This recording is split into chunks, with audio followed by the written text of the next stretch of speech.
Olá, bem-vindos ao canal Via Veritas et Vita, Caminho, Verdade e Vida. Hoje, sábado, 23 de fevereiro de 2019, sexta semana do Tempo Comum.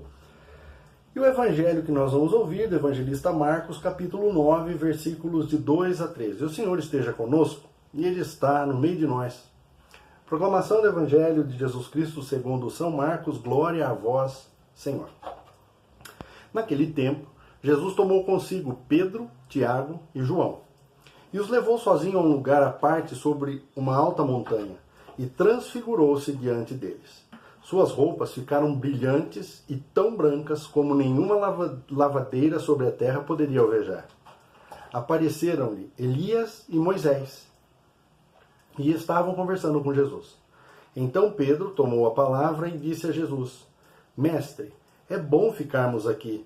Vamos fazer 3 tendas, uma para ti, outra para Moisés e outra para Elias. Pedro não sabia o que dizer, pois estavam todos com muito medo. Então desceu uma nuvem e os encobriu com sua sombra. E da nuvem saiu uma voz: Este é meu filho amado, escutai o que ele diz.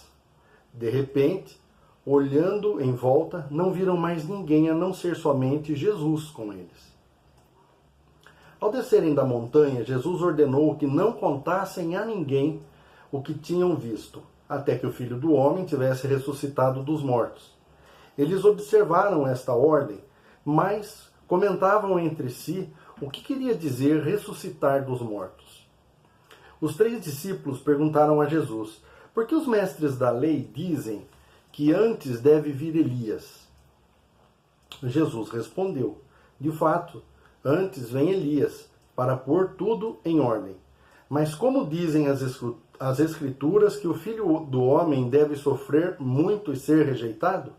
Eu, porém, vos digo, Elias já veio e fizeram com ele tudo o que quiseram, exatamente como as Escrituras falaram a respeito dele. Palavra da salvação, glória a vós, Senhor.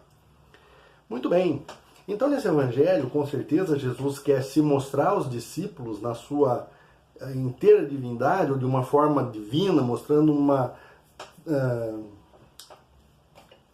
transfiguração, né? Ele transpôs a figura humana, ele deixou transparecer a figura divina.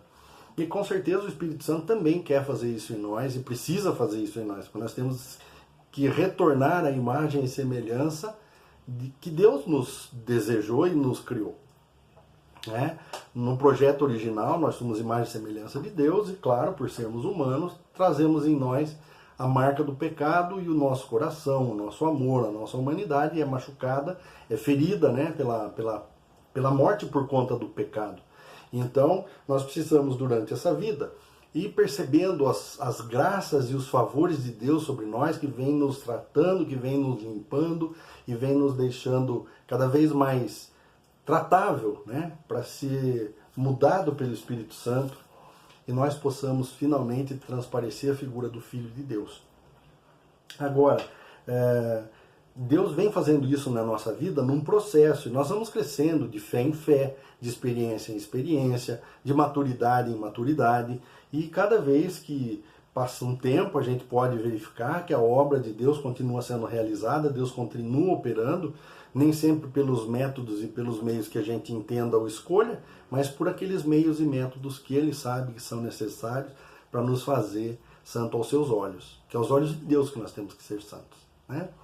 Então, o que acontece? Jesus chamou esses 3, e eles eram chamados depois, né, na vida apostólica, quando Jesus já tinha ascendido aos céus, eles são chamados de as colunas, os 3, Pedro, Tiago e João, né? Então eles tinham uma responsabilidade muito grande, então eles viveram essa experiência com Jesus, e nem por isso eles estavam entendendo muito o que estava acontecendo, né? Eu acho até engraçado, porque a palavra nos diz que Pedro tomou a palavra, quer dizer, a conversa estava lá entre eles, mas o Pedro, dá licença um pouco, hein? Né? Pedro tomou a palavra e falou: nossa, Senhor, é muito bom estarmos aqui, vamos fazer 3 tendas, uma para o Senhor, uma para o Elias e uma para o Moisés. E é engraçado porque ele sabia quem eram os personagens, que eram Moisés e Elias. Jesus, lógico, ele estava vendo, ele conhecia, subiu com ele para lá, mas ele sabia quem eram os personagens. E mais do que isso, fala que Pedro disse isso porque eles estavam com muito medo. Então, nossa, é bom estar aqui, né? Eu penso que não devia estar sendo tão bom assim, se eles estavam tão perdidos de medo, né? Eles deviam estar mais, era querendo não ficar ali. Ou então fazer a tenda e cobrir, né? Não olhar para as três figuras. E claro que muitas vezes a gente faz isso. E ainda assim, quando os nossos olhos se turvam, nós devemos estar atentos. Por quê? Porque quando eles não enxergaram mais nada, desceu uma nuvem que cobriu eles com a sombra e eles ouviram da nuvem uma voz que dizia: Eis meu filho amado, fazei o que ele vos disser. Foi a mesma palavra que Nossa Senhora disse para os assistentes lá, para os serventes do casamento, né? Para os garçons, para o povo que estava servindo no casamento, quando eles foram lá em Caná da Galileia. Tá vendo aquele moço lá? Faça o que ele vos disser. Então, é necessário que sim, a palavra de Deus vem nos dizer isso, que Deus nos desperta todos os dias pela manhã e nos dá a graça de termos ouvidos de discípulos. Então nós precisamos conhecer a voz do Senhor dentro de nós, e sem medo de esquizofrenia, de que você esteja escutando vozes, mas claro que da tua parte vai dever ter uma retidão e uma honestidade, no sentido de ouvir e praticar aquilo que Deus nos coloca, principalmente porque a gente reza praticamente todo dia dizendo: Pai nosso que estais no céu, seja feita a vossa vontade, assim na terra como no céu. Como que eu vou fazer na terra a vontade de Deus, se eu não sei como é no céu e Ele não me disser o que Ele quer, e eu não ouvir, se eu não entender, se eu não captar a mensagem? Então ouvir talvez não seja a palavra mais cabível, mas Deus se comunica e é preciso que a gente entenda. Se vai ouvir, se não vai ouvir, se fala dentro, se fala na Bíblia, se fala através de alguém, não importa isso. O importante é que eu esteja com os meus ouvidos do coração voltados para Deus.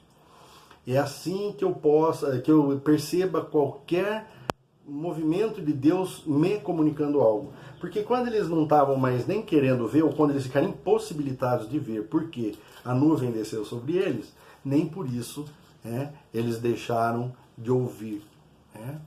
E muito claramente: eis meu filho muito amado, fazei o que ele vos disser.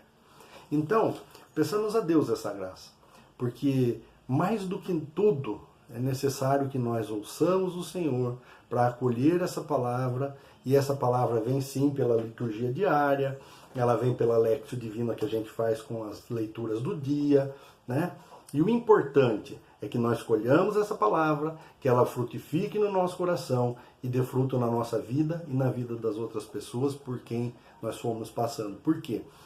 Porque a palavra de Deus é a semente.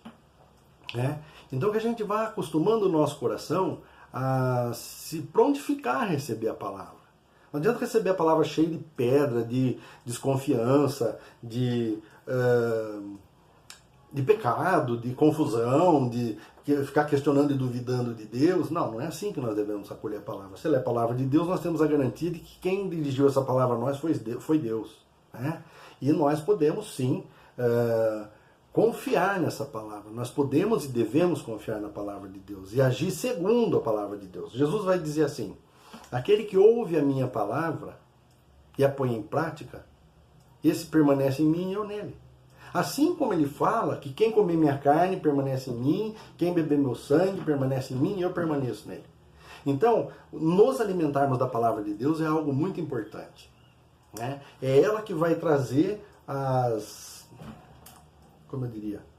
os nutrientes para nos alimentar, para que a gente cresça na fé, para que a gente possa sim entender e permitir que a figura, a pessoa, do amado de Jesus se transfigure diante de nós, que ele possa mostrar a sua divindade, que vem curar a nossa humanidade. Que a gente possa sim entender que ele é 100% homem como nós, e ele é 100% como Deus. E que nós podemos sim ter acesso a ele e permitir que ele nos fale no coração, que ele mova a nossa vida, e a nossa proximidade com ele faça acontecer em nós as mudanças que são necessárias. É muito comum a gente ouvir hoje em dia: porque padre não sei quem... Eu perdi o nome aqui. O padre não sei quem reza e acontece milagre, todo mundo blá blá blá, vai pra lá. Padre fulano, blá blá blá, todo mundo vai pra lá. E aonde é que o padre fulano, que o padre Beltrano, que o padre Ciclano se abastece da graça de Deus? Porque não é ele que faz milagre, né? Quem faz milagre é o Espírito Santo. Então que a gente possa, assim, desejar ardentemente fazer a vontade de Deus, a exemplo do que Nossa Senhora nos ensina, e que a gente possa abraçar a verdade da nossa fé com todo o amor. Por quê? Porque a fé de 2000 anos da igreja é a fé do próprio Cristo, é a fé que ele deixou como herança para os apóstolos, e é a fé que a nossa igreja tem o dever de guardar esse depósito da fé, fidei depósito, né? Esse depósito de fé. Foi confiado a ela e nós precisamos viver bem isso, porque é isso que nós vamos precisar entregar para Jesus. Muito embora tantos teólogos modernistas aí, mais modernistas do que teólogos, falando tanta coisa contra, mas nós temos a garantia de conhecer a verdade e essa verdade nos conduzir ao Pai, né? Jesus disse, eu sou o caminho, né? Ele não disse eu sou o único, mas ele disse que ele é o, né? O caminho para se chegar ao Pai é Jesus, não tem outro. O caminho de salvação para chegar em Deus e ser salvo pelo único Deus, né? Pai, Filho, Espírito Santo, só existe esse, não tem dois. Então que a gente possa, colhendo a palavra de Deus, se permitir, né, amar por Deus por meio dessa palavra, por meio daquilo que Ele vai fazendo no nosso coração, e assim transformados e conformados a Cristo Jesus, nós possamos ser, sim, instrumentos de Deus, para a maior glória de Deus, para a salvação das almas, e um bem para a igreja no tempo enquanto nós estivermos nessa terra. Que venha sobre nós a proteção, a graça e a bênção do Deus Todo-Poderoso, que é Pai, Filho e Espírito Santo. Amém. Tenham todos um bom dia.